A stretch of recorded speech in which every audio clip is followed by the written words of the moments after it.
What is up, guys? Italian boy here, or as you know me, Stefano Colombo. Wow, I am a wedding photographer here in the Seychelles. I love the adventure. I do travel and I film on the water. I'm a bit of a hybrid when talking about cameras, but here on the island I do my main is weddings. I get mostly paid doing wedding works, and I do photos and video. And as the title said, is the R6 Mark II worth it, good or valuable for wedding in 2024?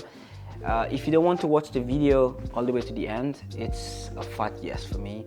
And if you think I'm biased, I'm not. I'm actually shooting with the R5 right now and the R6 Mark II. It's here in my hand, and I also have the R8.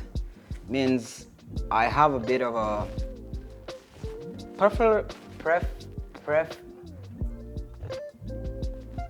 preferences, but I also have tested them out to know what I'm talking about. Autofocus. The R6 Mark II, way faster, way stickier than the R5.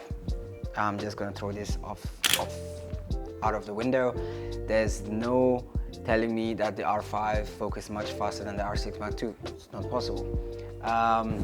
They're both good, but I found myself the R6 Mark II, it's much sticky on the eyes, and if I move out of the frame, it doesn't focus at the back. Even the R5 right now, it's tracking me pretty well. But the R6 does a better job in my taste, photo-wise, video-wise as well. And the R6 Mark II, you actually can update the settings that if I move out of the frame, the focus still is gonna stay on the line that the last focus point was on. So when the person go back to the image, is not gonna focus from back to front, so it's gonna stay that way. So that's pretty good. Battery life, the R6 Mark II battery a little bit better. I mean, they use the same battery from the R5 and the R6 Mark II, but it uses less power. I find myself using more battery with the R5 than the R6 Mark II. The only advantage I will give the R5 is the 45 megapixel sensor. It's a really nice option that you can crop. This was my first challenge when I got the R6 Mark II, because I got a bit lazy, you can say, that with the R5 I could care a little bit less of composition and just crop it in post and refine my composition because I have that option. But with the R6 actually made me think way ahead before I actually take the photos. Like, I don't have that much room to crop. You can still crop with 24 megapixel sensor, but yes, you have a different option. So that's one advantage of the R5.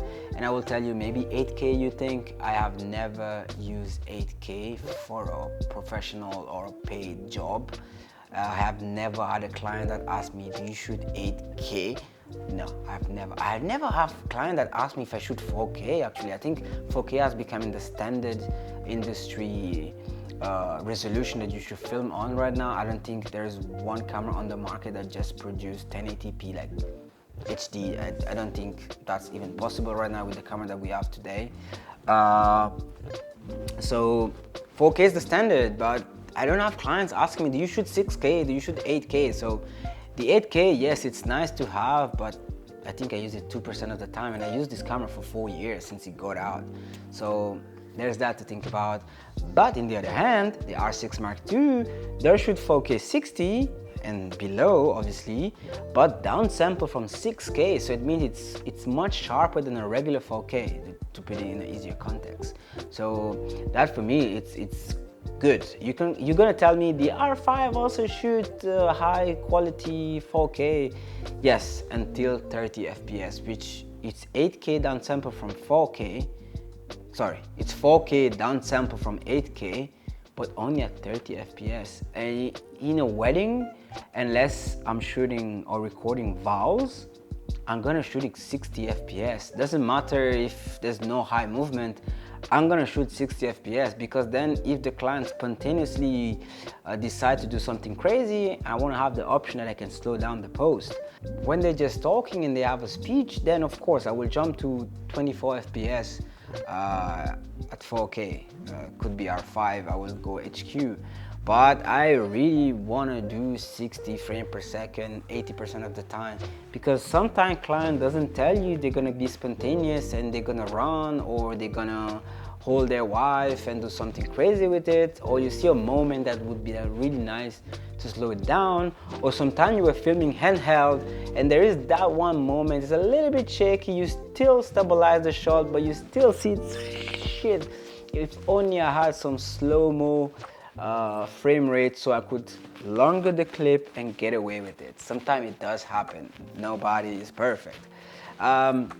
So all the picture that I've just shown you in this video, it's all from the R6 Mark II. The video sample is also from the R6 Mark II, and the only thing you see from the R5 is my talking shot, A-roll, not B-roll.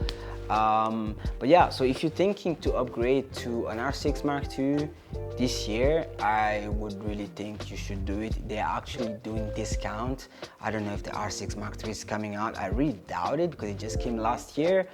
Could be wrong. I'm not a geek in this kind of stuff. I do watch a lot of rumors, but I haven't seen any rumor of the R6 Mark II. The C400 though, I'm gonna get that for videos, cinema line videos, specifically videos, not for photos. For me, I think the R5 is gonna be my B cam for photos, just because that's my preferences. And of course, if I'm gonna need that 45 megapixel sensor for a specific shoot, I have the option. It's nice to have option. But if I'm on a budget and want to get started in this kind of business and I don't have a lot of money to throw in the ring, R6 Mark II is good. Even the R8, you're gonna be a little bit limited with frame rate per second when you do photos. Battery life, you need a little bit more battery than a regular body will need, like the R body will need, like the R6, R5, R6 Mark II. Video wise, the same stuff, but yeah, I think it's gonna overheat a little bit more faster because it's a smaller body. But that's about it. So go with the R6 Mark II. Trust me, you won't get, if you are a Canon fan. It's not about fan. For me, I think Canon is the best in photography wise. Video, Sony has a little bit of a upper end, but in today's world, if you know how to color grade, if you know at least how to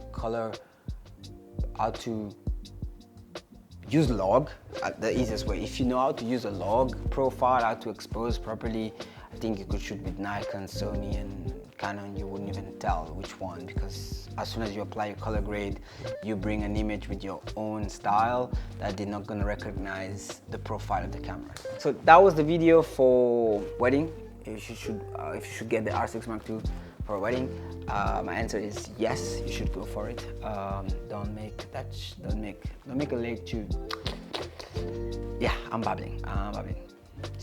So yeah, that was my video for the R6 Mark II. Is it for wedding photography? And I think it is, even for video. Anyway, ciao, peace. To the next video.